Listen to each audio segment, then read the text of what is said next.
नमस्कार किसान भाइयों, आज हम बात करने वाले हैं धान की फसल के बारे में। धान की फसल में जो आता है तना छेदक और सीड ब्लाइट, लेट ब्लाइट, जो ब्लास्ट जो आता है, इसके ऊपर बात करने वाले हैं। ये है धान की क्रॉप किसान भाइयों।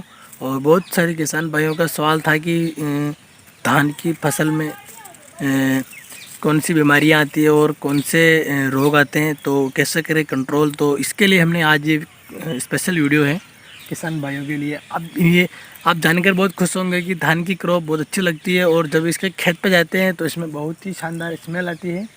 तो देखते हैं इसके अंदर कौन कौन सी बीमारी और कैसे करें कंट्रोल।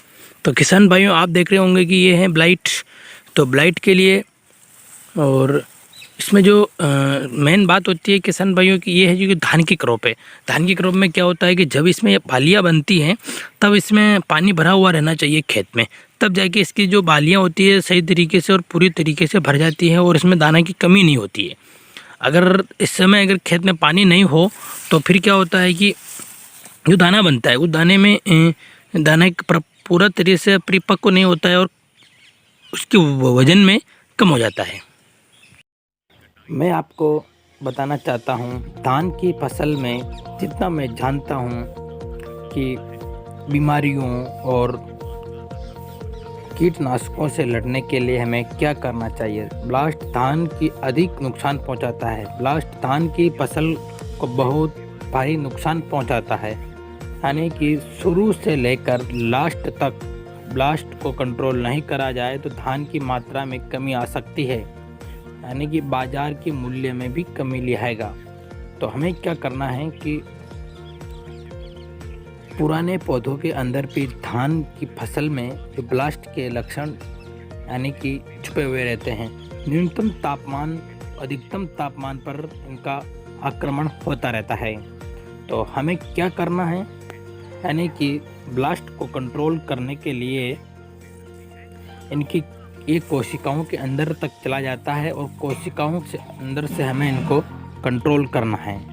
यानी कि जैसे ब्लास्ट में कमी करने के लिए हमें, ब्लास्ट एक ऐसी बीमारी है जो धान की बुआई से लगाकर लास्ट तक 4 प्रकार के ब्लास्ट होते हैं। Leaf blast, node blast, collar blast, neck blast. स्वस्थ पौधे ब्लास्ट के संपर्क में आने से सारे पौधे को खराब कर देता है।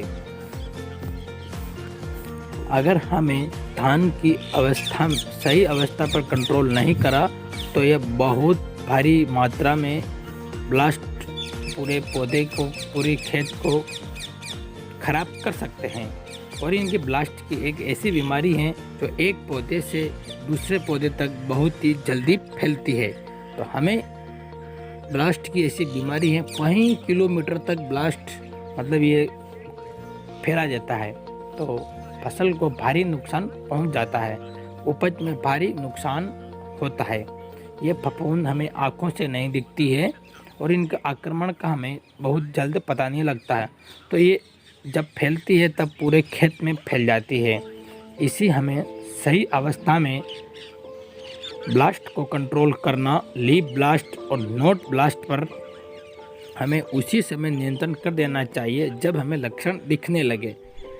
नेक ब्लास्ट गर्दन तोड़ की बीमारी आती है तो हमें नेक ब्लास्ट उस समय क्या होता है कि 50% तो नुकसान हो ही जाता है उस समय, तो हमें इसको कंट्रोल बहुत ही जल्द कर लेना चाहिए। तो उसके लिए हमें क्या करना है कि जब धान की बालियाँ निकलती है उस समय जब बालियाँ निकलती हैं उस समय नेक ब्लास्ट को कंट्रोल करना है। और 50% पौधे जब इनके धान के पौधे मतलब बीज बनने की क्षमता आने लग जाती हैं तो उस समय हमें एक ऐसे प्रोडक्ट का हम यूज कर रहेंगे जिससे ये सारी बीमारियां कंट्रोल हो सकें। एक पीआई कंपनी का हैंडर प्रोडक्ट है जो 4 ब्लास्ट को एक साथ कंट्रोल करता है। तो हमें ये है कि hander is in fungicide with spectrum side, बहुत ही शानदार फंगिसाइड है जिसे हमें कंट्रोल करके हम ये उनका कार्य कैसा है वो मैं आपको थोड़ा बहुत बता देता हूँ।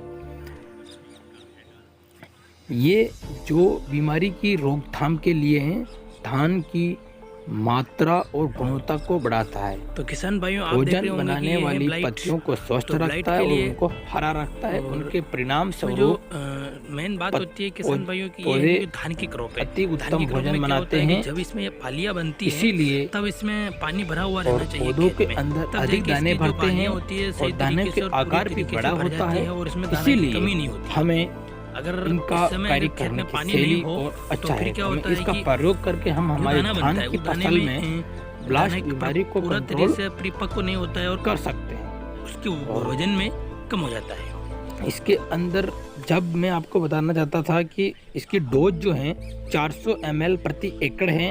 ये लीफ ब्लास्ट पर बहुत 4 ब्लास्ट के बारे में आपने जाना और इसे